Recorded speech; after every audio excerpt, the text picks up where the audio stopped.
Hi friends, ಎಲ್ಲರಿಗೂ ನಮಸ್ಕಾರ. Tasty football ಚಾನಲ್ಗೆ ತಮ್ಮೆಲ್ಲರಿಗೂ ಮತ್ತೊಮ್ಮೆ ಸ್ವಾಗತ. ಸಂಡೇ ನಮ್ಮ ಮನೇಲಿ ಮೊಟ್ಟೆ ಕೋಳಿನ ತೊಗೊಂಬಂದಿದ್ರು. ಅದಕ್ಕಾಗಿ ನಾನು ಈ ರೀತಿ ಒಂದು ಸಾಂಬಾರನ್ನ ಮಾಡಿದೆ. ತುಂಬಾ ಚೆನ್ನಾಗಿತ್ತು. ನಾಟಿ ಸ್ಟೈಲ್ನಲ್ಲಿ ಟ್ರೈ ಮಾಡಿದೆ.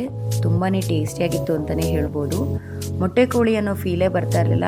ಪ್ಯೂರ್ ನಾಟಿ ಕೋಳಿಲಿ ಸಾಂಬಾರು ಮಾಡಿದ್ದೀನೇನೋ ಅನ್ನೋ ಥರ ಟೇಸ್ಟ್ ಇತ್ತು. ಅಷ್ಟೇ ರುಚಿಯಾಗಿತ್ತು ಅಂತ ಎಲ್ಲರೂ ಟೇಸ್ಟ್ ಮಾಡಿ ಹೇಳಿದ್ರು. ಹೇಗೆ ಮಾಡೋದು ಅಂತ ನೋಡೋಣ ಬನ್ನಿ.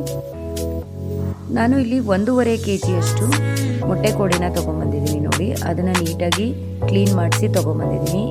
ಈ ರೀತಿ ಮೊಟ್ಟೆ ಮತ್ತು ಮೊಟ್ಟೆ ಸರ, ಗುಂಡ್ಕಾಯಿ ಮತ್ತು ಲಿವರು ಇವು ಮೂರನ್ನು ಕೂಡ ಸಪ್ರೇಟ್ ಮಾಡಿ ಇಟ್ಕೊಂಡಿದ್ದೀನಿ. ಒಂದು 3 ಸಲ ಚಿಕನನ್ನು ವಾಶ್ ಮಾಡಿ ಇಟ್ಕೊಂಡಿದ್ದೀನಿ. ನಾನು ಈಗ ಒಂದು ಕುಕ್ಕರಿಗೆ ಒಂದು 3 ಟೇಬಲ್ ಸ್ಪೂನಷ್ಟು ಎಣ್ಣೆನ ಹಾಕ್ಕೊಂಡು ಚೆನ್ನಾಗಿ ವಾಶ್ ಮಾಡಿ ಕ್ಲೀನ್ ಮಾಡಿ ಇಟ್ಕೊಂಡಿದ್ದೆ ನೋಡಿ ಚಿಕನ್ನು. ಅದನ್ನು ಹಾಕ್ಕೊಂಡು ಎಣ್ಣೆಲಿ ಚೆನ್ನಾಗಿ ಫ್ರೈ ಮಾಡ್ಕೊಳ್ಳಿ. ಏಕೆಂದರೆ ಚಿಕನ್ನಲ್ಲಿರೋಂಥ ಹಸಿ ವಾಸನೆ ಎಲ್ಲ ಹೋಗಬೇಕು.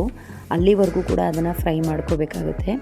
ಮೀಡಿಯಮ್ ಫ್ಲೇಮಲ್ಲಿ ಇಟ್ಕೊಂಡು ಈ ರೀತಿ ಎಣ್ಣೆಲಿ ಚೆನ್ನಾಗಿ ಫ್ರೈ ಮಾಡಿಕೊಂಡು ಅದಕ್ಕೆ ಸ್ವಲ್ಪ ಉಪ್ಪನ್ನು ಕೂಡ ಹಾಕ್ಕೊಳ್ಳಿ. ಉಪ್ಪು ಹಾಕೋದ್ರಿಂದ ಚಿಕನಲ್ಲಿ ಇರೋವಂಥ ನೀರಿನ ಅಂಶ ಎಲ್ಲ ಬಿಟ್ಕೊಳ್ಳುತ್ತೆ. ಅಲ್ಲಿವರೆಗೂ ಕೂಡ ಅದನ್ನು ಚೆನ್ನಾಗಿ ಫ್ರೈ ಮಾಡ್ಕೋಬೇಕಾಗುತ್ತೆ ನೋಡಿ. ಈ ರೀತಿ ಈ ರೆಸಿಪಿನ ನಿಮ್ಮ ಮನೇಲಿ ಟ್ರೈ ಮಾಡಿ ಫ್ರೆಂಡ್ಸ್, ತುಂಬಾ ಚೆನ್ನಾಗಿರುತ್ತೆ. ಜೊತೆಗೆ ಇದಕ್ಕೆ ನಾನು 1 ಟೀ ಸ್ಪೂನಷ್ಟು ಅರಿಶಿನ ಪುಡಿನೂ ಕೂಡ ಸೇರಿಸ್ಕೊಂಡು ಅದನ್ನು ಕೂಡ ಚೆನ್ನಾಗಿ ಮಿಕ್ಸ್ ಮಾಡ್ಕೊತಾ ಇದ್ದೀನಿ. ಆ ಚಿಕನಲ್ಲಿರೋ ನೀರಿನ ಅಂಶ ಎಲ್ಲ ಸುಂದಬೇಕು, ಅಂದರೆ ನೀರೆಲ್ಲ ಡ್ರೈ ಆಗಬೇಕು. ಅಲ್ಲಿವರೆಗೂ ಕೂಡ ಅದನ್ನು ಫ್ರೈ ಮಾಡ್ಕೊಳ್ಳಿ. ಇದಾದಮೇಲೆ ಒಂದು ಚಿಕನ್ಗೆ ಮುಳುಗೋಷ್ಟು ನೀರು ಹಾಕಿ ಅದನ್ನು ಒಂದು 3 ರಿಂದ 4 ವಿಷಲು ಕೂಗ್ಸಿಟ್ಕೊಂಡಿದ್ದೀನಿ ನೋಡಿ. ಈ ರೀತಿ ಅದು ಕೂಗ್ಸಾದ್ಮೇಲೆ ನೋಡ್ತಾ ಇರ್ಬೋದು ನೀವು, ಒಂದು ಅರ್ಧದಷ್ಟು ಅದು ಬೆಂದೋಗಿದೆ ಆಲ್ರೆಡಿ. ಏಕೆಂದರೆ ಮೊಟ್ಟೆ ಕೋಳಿ ಆಗಿರೋದ್ರಿಂದ ಒಂದು 4 ವಿಷಲ್ಲಾದರೂ ಇದನ್ನು ನೀವು ಕೂಗಿಸ್ಕೋಬೇಕಾಗುತ್ತೆ. ಈಗ ಒಂದು ಬಾಣಲಿಗೆ ನಾನು 1 ಟೇಬಲ್ ಸ್ಪೂನಷ್ಟು ಎಣ್ಣೆನ ಹಾಕ್ಕೊಂಡು ಅದಕ್ಕೆ 2 ರಿಂದ 3 ಈರುಳ್ಳಿನ ಕಟ್ ಮಾಡಿ ಇಟ್ಕೊಂಡಿದ್ದೆ ನೋಡಿ. ಈ ರೀತಿ ಅದನ್ನು ಸೇರಿಸ್ಕೊಂಡು ಚೆನ್ನಾಗಿ ಫ್ರೈ ಮಾಡ್ಕೋತಾ ಇದ್ದೀನಿ.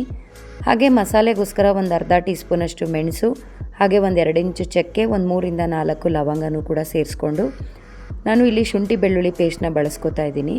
ನೀವು ಬೇಕಿದ್ದರೆ 1 ಗಡ್ಡೆ ಶುಂಠಿ ಮತ್ತು 1 ಇಂಚಿನಷ್ಟು ಶುಂಠಿನೂ ಕೂಡ ಹಾಕ್ಕೊಂಡು ಫ್ರೈ ಮಾಡ್ಕೋಬೋದು ನೋಡಿ. ಈ ರೀತಿ ಫ್ರೈ ಮಾಡ್ಕೊಳ್ಳಿ. ಈಗ ಪುದೀನ 1 ಹಿಡಿಯಷ್ಟು, ಹಾಗೆ ಕೊತ್ತಂಬರಿ ಒಂದು ಅರ್ಧ ಹಿಡಿಯಷ್ಟು, ಇವೆರಡನ್ನೂ ಹಾಕಿ ಚೆನ್ನಾಗಿ ಫ್ರೈ ಮಾಡಿಕೊಂಡು ಸ್ಟವ್ನ ಆಫ್ ಮಾಡ್ಕೊಳ್ಳಿ. ಇದು ಆಫ್ ಮಾಡ್ಕೊಂಡು ಆದಮೇಲೆ ತಣ್ಣದ ಮೇಲೆ ಮಿಕ್ಸಿ ಜಾರಿಗೆ ಹಾಕ್ಕೊಂಡು ಈ ರೀತಿ ಗ್ರೈಂಡ್ ಮಾಡ್ಕೋಬೇಕಾಗುತ್ತೆ. ಈ ಗ್ರೈಂಡ್ ಮಾಡಿ ಇಟ್ಕೊಂಡಿದ್ದಂಥ ಪೇಸ್ಟ್ನ ಕೂಗ್ಸಿಟ್ಕೊಂಡಿದ್ವಿ ನೋಡಿ ಚಿಕನ್ನು, ಅದಕ್ಕೆ ಹಾಕ್ಕೊಂಡು ಒಂದು 3 ಕುದಿ ಬರೋವರೆಗೂ ಕೂಡ ಇದನ್ನು ಕುದಿಸ್ಕೋಬೇಕಾಗುತ್ತೆ. ಚೆನ್ನಾಗಿ ಇದನ್ನು ಹಾಕ್ಕೊಂಡು ಮಿಕ್ಸ್ ಮಾಡಿಕೊಂಡು ಒಂದು 5 ರಿಂದ 10 ನಿಮಿಷದವರೆಗೂ ಇದನ್ನು ಚೆನ್ನಾಗಿ ಕುದಿಸ್ಕೊಳ್ಳಿ. ಅಷ್ಟರಲ್ಲಿ ಒಂದು ಮಸಾಲೆನ ರೆಡಿ ಮಾಡ್ಕೊಂಬಿಡೋಣ.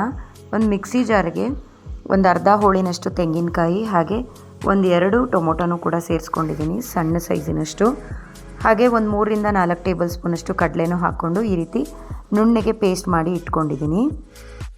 1-2 ಕುದಿ ಬಂದಾದಮೇಲೆ ಇದಕ್ಕೆ ಒಂದು 2 ಟೇಬಲ್ ಸ್ಪೂನಷ್ಟು ಅಚ್ಚ ಖಾರದ ಪುಡಿ, ಹಾಗೆ ಕಲರ್ಗೋಸ್ಕರ ಬ್ಯಾಡಗೆ ಮೆಣಸಿನ್ಕಾಯಿ ಪುಡಿ 1 ಟೇಬಲ್ ಸ್ಪೂನಷ್ಟನ್ನು ಸೇರಿಸ್ಕೊಂಡು ಚೆನ್ನಾಗಿ ಮಿಕ್ಸ್ ಮಾಡ್ಕೋತಾ ಇದ್ದೀನಿ. ಜೊತೆಗೆ 1-2 ಟೇಬಲ್ ಸ್ಪೂನಷ್ಟು ಧನಿಯಾ ಪುಡಿನೂ ಕೂಡ ಸೇರಿಸ್ಕೊಂಡು ಇವೆಲ್ಲವನ್ನು ಕೂಡ ಚೆನ್ನಾಗಿ ಮಿಕ್ಸ್ ಮಾಡಿಕೊಂಡು ಅದನ್ನು ಕೂಡ ಕುದಿ ಬರಲಿಕ್ಕೆ ಬಿಡ್ತಾ ಇದ್ದೀನಿ ನೋಡಿ. ಈ ರೀತಿ ನಿಮಗೆ ಖಾರ ಎಷ್ಟು ಬೇಕೋ ಅಷ್ಟು ನೋಡಿಕೊಂಡು ಸೇರಿಸ್ಕೊಳ್ಳಿ. ಹಾಗೆ ರುಚಿಗೆ ತಕ್ಕಷ್ಟು ಉಪ್ಪನ್ನು ಕೂಡ ಸೇರಿಸ್ಕೊಂಡು ಚೆನ್ನಾಗಿ ಮಿಕ್ಸ್ ಮಾಡಿಕೊಂಡು ಈ ರೀತಿ ಕುದಿ ಬಂದಾದಮೇಲೆ ರುಬ್ಬಿಟ್ಕೊಂಡಿದ್ವಿ ನೋಡಿ ಕಾಯಿ ಮತ್ತು ಕಡಲೆ, ಅದನ್ನು ಕೂಡ ಸೇರಿಸ್ಕೊತಾ ಇದ್ದೀನಿ.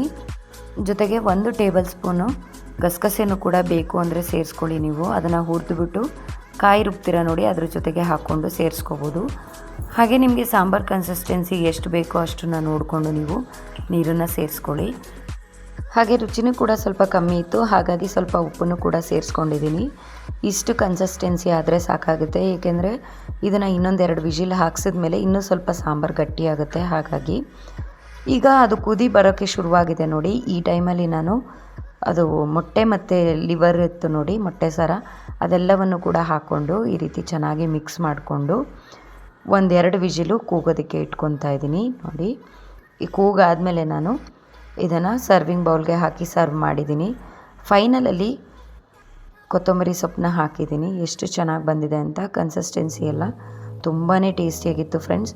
ಇದ್ರ ಜೊತೆಗೆ ನೀವು ಬಿಸಿ ಮುದ್ದೆ, ಗೀ ರೈಸ್ ಅಥವಾ ಕೊತ್ತು ಶಾವಿಗೆ ಬರುತ್ತೆ ನೋಡಿ, ಅದ್ರ ಜೊತೆಗೂ ಕೂಡ ಟೇಸ್ಟ್ ಮಾಡ್ಬೋದು. ಒಳ್ಳೆ ಕಾಂಬಿನೇಷನ್ ಆಗಿ ತುಂಬಾ ರುಚಿಯಾಗಿರುತ್ತೆ. ನೀವು ಕೂಡ ಈ ರೆಸಿಪಿನ ಟ್ರೈ ಮಾಡಿ, ತುಂಬಾ ಟೇಸ್ಟಿಯಾಗಿರುತ್ತೆ. ನೋಡಿದ್ರಲ್ಲ, ಮೊಟ್ಟೆ ಕೋಳಿನ ಬಳಸಿ ನಾಟಿ ಸ್ಟೈಲಲ್ಲಿ ಸಾಂಬಾರ್ ರೆಸಿಪಿ ಹೇಗೆ ಮಾಡೋದು ಅಂತ. ಈ ರೆಸಿಪಿನ ನೀವು ಕೂಡ ಟ್ರೈ ಮಾಡಿ, ಹೇಗಿತ್ತು ಅಂತ ನನಗೆ ಕಮೆಂಟ್ ಮಾಡಿ ತಿಳಿಸಿ. ಹಾಗೆ ಈ ವಿಡಿಯೋ ನಿಮಗೆ ಇಷ್ಟವಾಗಿದ್ದಲ್ಲಿ ಒಂದು ಲೈಕ್ ಮಾಡಿ. ಈ ವಿಡಿಯೋನ ನಿಮ್ಮ ಫ್ರೆಂಡ್ಸ್ ಆ್ಯಂಡ್ ಫ್ಯಾಮಿಲಿ ಮೆಂಬರ್ಸ್ಗೂ ಕೂಡ ಶೇರ್ ಮಾಡಿ. ಇನ್ನೂ ಕೂಡ ನನ್ನ ಚಾನಲ್ನ ಯಾರ್ಯಾರು ಸಬ್ಸ್ಕ್ರೈಬ್ ಮಾಡಿಲ್ಲ, ಪ್ಲೀಸ್ ಸಬ್ಸ್ಕ್ರೈಬ್ ಮಾಡಿ. ಪಕ್ಕದಲ್ಲೇ ಕಾಣುವಂಥ ಬೆಲ್ ಐಕನನ್ನು ಕೂಡ ಕ್ಲಿಕ್ ಮಾಡಿ. ನಾಳೆ ಮತ್ತದೊಂದು ಹೊಸ ವಿಡಿಯೋದೊಂದಿಗೆ ಸಿಗ್ತೀನಿ. Thank you.